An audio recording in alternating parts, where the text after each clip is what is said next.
오키도키 옥도키 23년도 시즌이 시작됐습니다. 안녕하세요. 네, 안녕하세요. 반갑습니다, 선생님.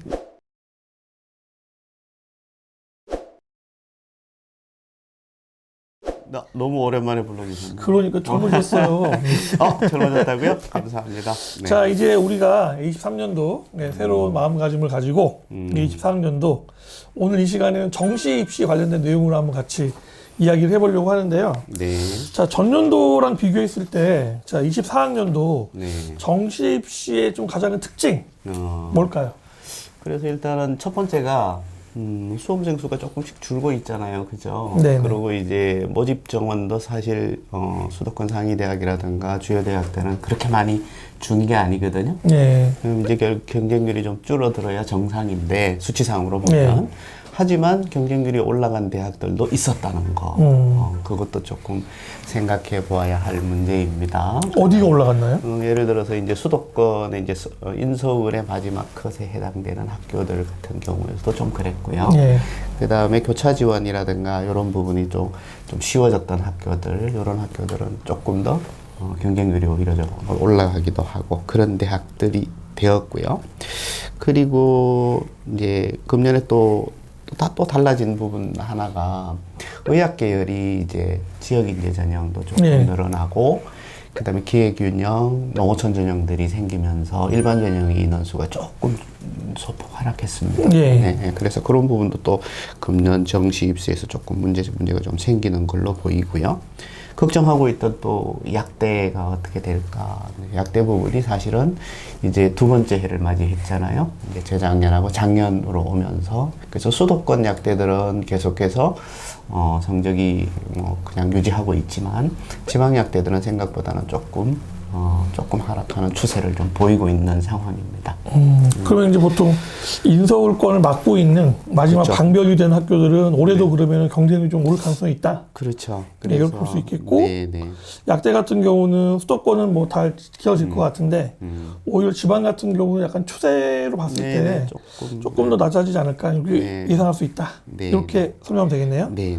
그렇게 자, 보입니다. 그 다음에 또 중요한 게 이제 서울대하고 고대 같은 경우는 네. 정시에서 생기부 반영이 되잖아요. 그렇죠. 그 영향력이 어느 정도일까요, 이게 지금? 그래서 이제 서울대 같은 경우는 작년에 한번 겪어봤잖아요. 그죠? 네네. 겪어봤었고 서울대는 그야말로 정성평가를 하는 거잖아요. 정성평가하는 거기 때문에 실제로 큰 영향은 없는 게 되었고요.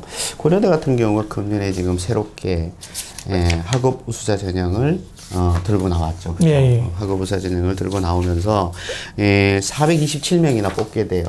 그죠? 네. 그렇게 되면서 수능 80%에서 학생부를 20%나 반영하게 되는데 이건 지금 서울대하고는 달라요. 그냥 등급을 그냥 반영하게 되고요.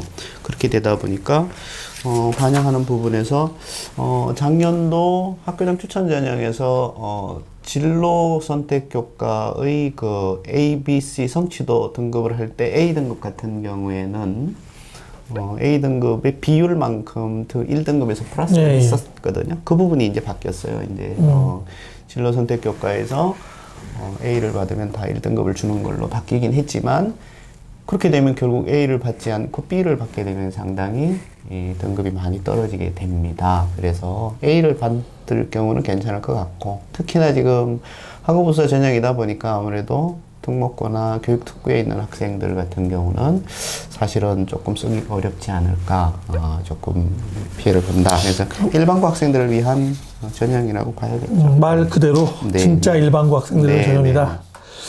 근데 서울대 같은 경우는 지금 보면 정성평가를 하잖아요. 네. 그러니까 작년도 같은 경우는 학교 입학처에서 사전에 고지했지만 큰 편차 없을 거다. 네. 첫 해이고 하니까. 그렇죠. 그렇게 보면 올해는 조금 반영 정도라든가 깊이가 좀 깊어지지 않을까요? 그래도 이제 작년에 그렇게 이제 해보고 서울대 자체에서도 아마 어느 정도 노하우가 생겼을 것이고, 네. 그래서 아마 진로 선택 교과에 대한 것도 어느 정도 잘 아마 보게 될 거고, 정상평가에서 볼 거고, 그래서 지금 보면은 보는 게 조금 더 디테일해져서 정성평가 부분에서 특목자사고 학생들한테도 결코 손해보지 않는 그런 부분이 되지 않을까 그렇게 보여집니다. 네. 자, 그러면 이제 학생들은 이제 네. 중간고사 끝난 시점인데, 네. 자, 고3 학생들 중에 이제 뭐 2학년 때부터 정시 올인한 학생도 있을 거고, 그렇죠. 이번 중간고사까지 어떻게든 좀 확종을 해보겠다. 네, 버텼는데, 네. 폭망했어요. 그렇죠. 자, 그래서 이제 아이들이 이제 이거 어떻게 해야 되나, 정시 올인을 해야 되나.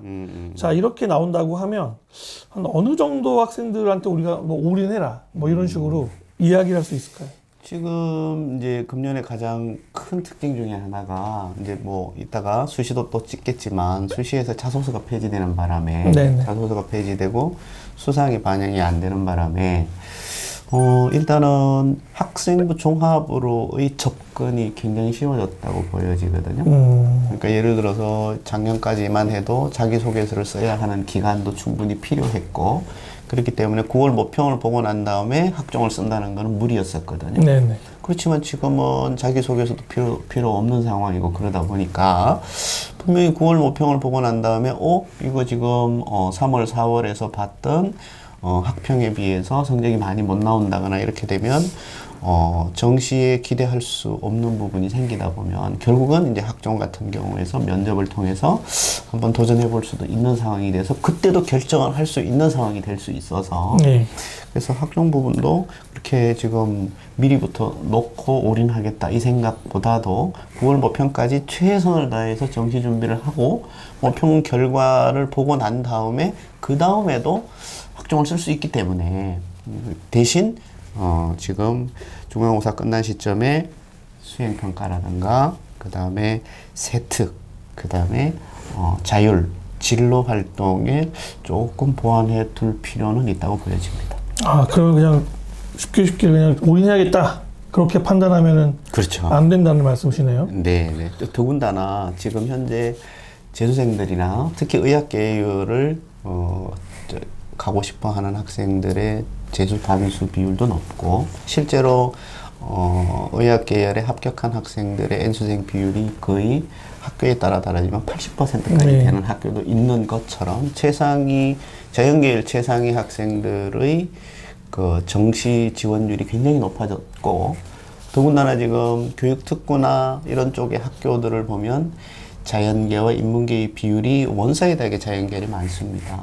8대2 정도 되는 그런 상황이다 보니까 자연계열의 최상위권의 정시의 경쟁률은 어마어마합니다. 실제로. 그래서 3월, 4월 학평본거에서의 지원 가능한 대학하고는 많이 달라질 수 있기 때문에 그래서 끝까지 이번 학종 같은 경우는 자소서가 필요 없음으로 인해서 조금 한번 더 지켜볼 필요는 있다고 봅니다. 그럼 문과 학생들은 그러면 그래도 좀 먼저 올인하면 되지 않을까요? 문과 학생들은 이제 이과 학생들의 이제 넘쳐나는 이과 학생들의 상위권 애들이 자꾸 문과 침공을 하고 있어서 최상위 대학은 조금 어렵지만 중위권 대학에서는 사실은 학종 부분에서도 생각해 볼 필요도 있습니다. 충분히.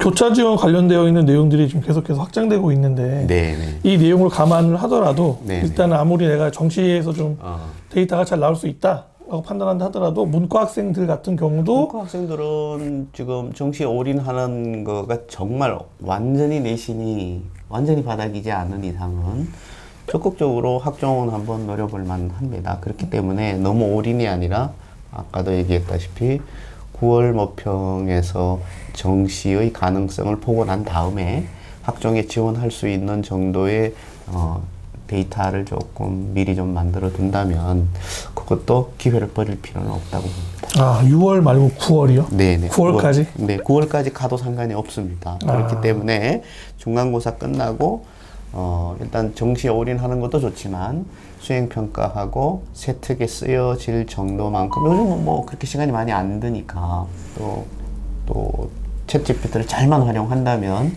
전공과 관련된 부분을 얼마든지 쓸 수 있을 거라고 보여져서 시간을 조금 줄이고서라도 할 수 있지 않을까. 조금 적게 하더라도 할 수 있다고 저는 봅니다.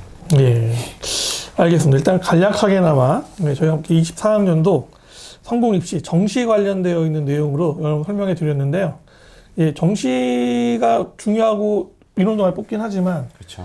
현역 학생들 같은 경우는 제대로 진행하기 위해서는 수시 관련되어 있는 내용까지도 잘 병행하지 않으면 쉽지 않겠다 그런 이야기시네요. 그렇죠. 결국은. 네. 예. 정시 입시에 관련된 얘기인데 결국은 수시랑 연결되어 있는 내용이었기 때문에 그렇죠. 특히 현역 학생들 같은 경우는 그 부분을 유의해서 예, 시험에 대한 대비를 하셔서 꼭 올해 성공하는 입시 맞으시기를 기원 드리면서 네. 예, 첫 번째 올해 예, 우리 옥독기 시간 마치도록 하겠습니다. 감사합니다, 선생님. 네, 감사합니다.